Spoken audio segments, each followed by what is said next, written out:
Exam టైంలో అయితే అస్సలు ఆడుకోలేరు. ఇక్కడ నుండి సమ్మర్ హాలిడేస్ వచ్చేసినాయి. ఇక రోజు మాకు ఎంజాయ్ పండుగ. తినైతే మా కింద ఫ్రెండ్ హాయ్ చెప్పము. ఇప్పుడైతే మేము ఆడుకోబోతున్నాం. ఇంకా ఎంత టైం అయినా కూడా మేము ఆడుకుంటూనే ఉంటాం. ఎగ్జామ్స్ టైంలో అస్సలు కిందికి రాలేదు, ఏమి ఆడుకోలేదు. తగ్గేదిలే అండి, ఏమి ఆడుకోలేదు.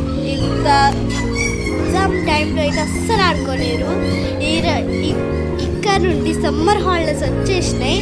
ఇక రోజు మాకు ఎంజాయ్ పండుగ. తినైతే మా కింద ఫ్రెండ్ హాయ్ చెప్పము. ఇప్పుడైతే మేము ఆడుకోబోతున్నాం. ఇంకా ఎంత టైం అయినా కూడా మేము ఆడుకుంటూనే ఉంటాం. ఎగ్జామ్స్ టైంలో అస్సలు కిందికి రాలేదు, ఏమి ఆడుకోలేదు.